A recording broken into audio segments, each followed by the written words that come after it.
Aujourd'hui, j'ai voulu surtout faire entendre effectivement la parole euh, de deux enfants. Sans doute, il y a eu beaucoup de disparus sur ces routes qu'empruntent les migrants, mais les noms de Yaghin et Fodé sont restés sans doute ceux des plus connus, et ça me paraissait très important justement d'entendre cette parole et de la faire figurer justement dans cette constitution d'une parole de disparu. Donc, le 28 juillet 1999, deux enfants guinéens prirent l'avion Conakry-Bruxelles pour se rendre en Europe, à Bruxelles précisément. Ils ne passèrent pas les portiques de sécurité ni par le sas de la police des frontières. Ils ne pouvaient y montrer le précieux visa, sésame d'entrée dans l'Europe forteresse, qu'ils n'auraient pas eu de toute façon s'ils l'avaient demandé. Ils ne fuyaient pas la guerre dans leur pays, mais le manque de perspective pour la jeunesse. Ils rêvaient pour eux et pour tous les enfants du monde d'un avenir meilleur que celui promis à un enfant guinéen assigné à résidence. Ils partaient comme jadis les Irlandais, les Italiens et les Britanniques pour le Nouveau Monde. Le cœur vaillant et la foi en l'avenir, ils ont emprunté les routes tracées par les pèlerins du Mayflower, par les protestants hollandais et les huguenots français partis s'établir en Afrique, par les dizaines de millions d'Européens partis peupler les deux Amériques depuis la Patagonie jusqu'au Grand Nord canadien. Ils partaient assoiffés de la même liberté, forts des mêmes droits inaliénables à tous les habitants de la Terre, de chercher et de poursuivre le bonheur partout où ils se trouvent. Yaghin et Fodé projetaient leurs rêves et leurs espérances vers cette Europe lointaine et fantasmée. Le 2 août, au matin, sur le tarmac de l'aéroport international de Zaventem, les équipes techniques découvrirent leur corps recroquevillé dans le train d'atterrissage arrière droit du vol 520 Sabena Airlines. Conscients du froid glacial qui règne en haute altitude, ils étaient vêtus d'étoffes épaisses mais n'avaient que de simples sandales aux pieds. Le froid était rentré par leurs pieds et les avait gelés quelque part dans le ciel entre l'Afrique et l'Europe. Yaghin et Fodé n'étaient pas des désespérés. Ils n'ont pas décidé, en entamant ce voyage, de mettre un terme à leur vie. S'ils sont morts, c'est qu'ils ont été tués. Ils refusaient d'être assignés à résidence et ils ont été tués par cette machinerie complexe et cette entente entre États qui conjure à limiter la liberté de circulation d'une partie de la population mondiale. Yaghin et Fodé ne nourrissaient aucune animosité envers les gens d'ici. Ils n'étaient animés d'aucune intention belliqueuse, ils ne venaient prendre le pain de personne, ils venaient enrichir ce continent de leur joie, de leur foi en la vie, des rêves de grandeur et de prospérité qu'ils entendaient partager avec les enfants d'ici. Ils venaient surtout exercer un droit souverain, celui d'aller et venir sur la terre à sa guise. Ils ne pouvaient sans doute concevoir qu'un être humain puisse, à notre époque, avoir moins de droits au mouvement que les animaux sauvages. Ils ont volé comme volent les oiseaux migrateurs, en traversant des milliers de kilomètres pour aller chercher au-delà des mers une terre hospitalière où passer l'hiver. Ils sont partis comme partent les buffles et les bisons qui vont et viennent au mépris des frontières, partout où l'herbe est plus grasse. Yaghin et Fodé étaient porteurs d'un message pour les grands personnages du continent européen. Une lettre signée par les deux enfants a été découverte, serrée contre la poitrine de Yaghin. Voici ce qu'elle disait en substance. « Excellences, messieurs les membres et responsables d'Europe, nous avons l'honorable plaisir et la grande confiance de vous écrire cette lettre pour vous parler de l'objectif de notre voyage et de la souffrance de nous, les enfants et jeunes d'Afrique. Mais tout d'abord, nous vous présentons les salutations les plus délicieuses, adorables et respectées dans la vie. À cet effet, soyez notre appui et notre aide. Vous êtes pour nous, en Afrique, ceux à qui il faut demander au secours. Nous vous supplions, pour l'amour de votre continent, pour le sentiment que vous avez envers votre peuple et surtout pour l'affinité et l'amour que vous avez pour vos enfants, que vous aimez pour la vie. En plus, pour l'amour et la timidité de notre Créateur, Dieu le Tout-Puissant, qui vous a donné toutes les bonnes expériences, richesses et pouvoirs de bien construire et bien organiser votre continent à devenir le plus beau et admirable parmi les autres.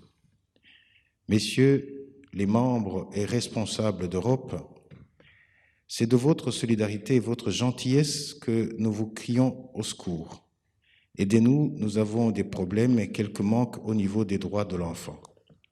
En Guinée, nous avons trop d'écoles, mais un grand manque d'éducation et d'enseignement, sauf dans les écoles privées, où l'on peut avoir une bonne éducation, un bon enseignement, mais il faut une forte somme d'argent. Or, nos parents sont pauvres et il leur faut nous nourrir. Ensuite, nous n'avons pas non plus d'école sportive où nous pourrions pratiquer le football, le basket ou le tennis.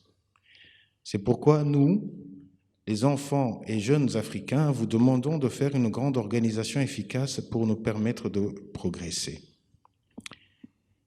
Donc, si vous voyez que nous nous sacrifions et exposons notre vie, c'est parce qu'on souffre trop et qu'on a besoin de vous pour lutter contre la pauvreté et pour mettre fin à la guerre en Afrique. Néanmoins, nous voulons étudier et nous vous demandons de nous aider à étudier pour être comme vous en Afrique. Enfin, nous vous supplions de nous excuser très très fort, d'oser vous écrire cette lettre en tant que vous, les grands personnages à qui nous devons beaucoup de respect. Écrit par deux enfants guinéens, Yaguine Koïta et Fodé Tunkara. Yaguine Koïta et Fodé Tunkara n'étaient pas des hommes politiques ni des experts en traités internationaux qui lient les États et scellent le sort des hommes. Ils auraient pu, Yaguine et Fodé, demander aux grands personnages d'Europe de cesser de vendre des armes de guerre qui tuent beaucoup d'enfants à travers le monde.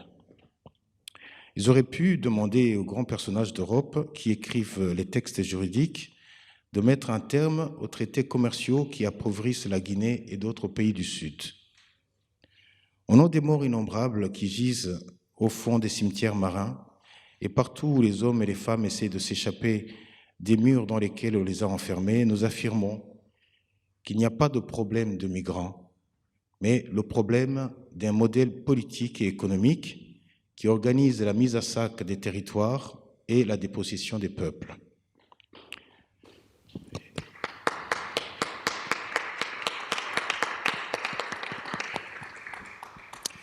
Nous parlons d'un modèle qui, en ce moment où nous écrivons cette constituante, a permis à 8 hommes de posséder plus que la moitié de l'humanité. Tant que ce système demeurera, nous affirmons qu'il est du devoir de ces victimes d'en contester les législations et de faire valoir leur droit inaliénable à une vie prospère, y compris par le droit de s'échapper des pays rendus exsangues. Nous réclamons pour les peuples et les personnes communément appelées sans-papiers la reconnaissance du statut de victime, au même titre que la communauté internationale reconnaît à chacun le droit de fuir la guerre et les risques de mort. Nous affirmons qu'on a tout aussi le droit de fuir la misère et le dénuement, que les États ont le devoir de venir en aide aux sinistrés et de leur reconnaître de fait le statut protégé de réfugiés.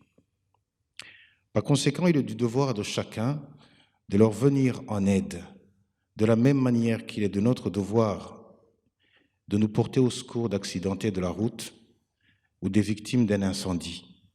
Les naufragés de la prédation organisée des États rentrent dans la catégorie des victimes des crimes organisés.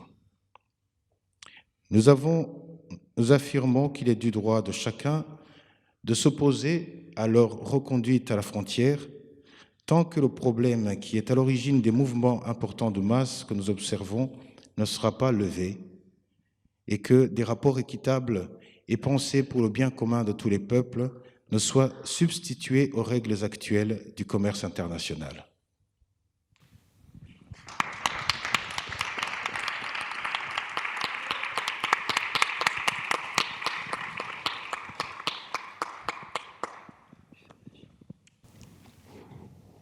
Des réactions ou des commentaires? Je crois que ça résume très bien un certain nombre de choses qui ont été mises en place hier et que ça leur donne une éloquence et une force tout à fait admirable. Tu reprends? Oui, Michel Agier me répond. un petit commentaire parce qu'il y a juste à apporter un élément d'information que des fois on n'a pas en tête, qui permet de relativiser et pour aller dans le sens, enfin à mon sens, dans le sens de ce qui vient d'être dit. Il faut savoir qu'en 1951, quand la Convention de Genève a été discutée et votée, les pays occidentaux qui étaient en lutte contre les pays de l'Union soviétique et ses alliés ont défendu le principe pour fonder le droit à l'asile et le statut de réfugié, le principe de la persécution. Et à ce moment-là, il y a eu un débat très important et qui a mis du temps à se régler parce que de l'autre côté, les pays Union soviétique et alliés défendaient, eux, le fait que ce qui devait légitimer le droit de fuite, le droit de l'asile et le droit d'être réfugié, c'était la faim, la misère et la violence des conditions économiques. Alors, voilà, tout ça, on voit bien que c'était un enjeu de la guerre froide entre les pays occidentaux et les pays de l'Est, mais tout ça pour dire que on pourrait aussi bien se retrouver aujourd'hui, vous savez, avec l'histoire contrefactuelle, comme on dit, on pourrait très bien se retrouver aujourd'hui dans une situation dans laquelle ce qui serait légitime, reconnu, ce serait cet exil, ce départ à cause de la faim, de la misère, de la pauvreté, et ce qui serait au contraire considéré comme des faux réfugiés, comme on dit, ou des migrants contre les réfugiés, eh bien ce seraient ceux qui partiraient pour cause de persécution par le fait de telle religion, de telle orientation sexuelle, etc., etc. Et donc, voilà, juste ce mot-là pour compléter et relativiser ce qui nous semble aujourd'hui comme évident concernant ce qui légitime le droit d'asile et ce qui semble aujourd'hui comme évident pour le refuser, ce droit d'asile. Merci. Laurent de Sutter avait une petite remarque. Ensuite, on va demander à Baya Dalins de peut-être d'intervenir. Ensuite, on permettra à la salle d'ajouter des éléments. Et ensuite, on fera une petite pause. Ça fait longtemps qu'on n'a pas eu de pause, donc il y aura une pause à l'horizon, mais pas tout de suite. Laurent. Oui, je reviens à nouveau à la constitutionnalité de la Constitution et donc à cette nécessité, ce qui est très important, je crois, il s'agit de proposer à chaque fois des articles, de proposer des modes d'avancement, en tout cas du texte, dans sa complexité et son, disons, son caractère paradoxal. Moi, ce que j'ai entendu du coup dans ce que vous venez de nous dire très bellement, c'est un article qui n'a pas été en tout cas considéré encore jusqu'à présent comme un article de foi. Hein. Hier, on avait commencé en disant que la Constitution sera contre l'État. Je pense qu'on peut acter une bonne fois pour toutes. Hein, Camille, dans tes oui-non, je pense que c'est une bonne fois pour toutes. C'est à dire une bonne fois pour toutes que la Constitution sera anticapitaliste.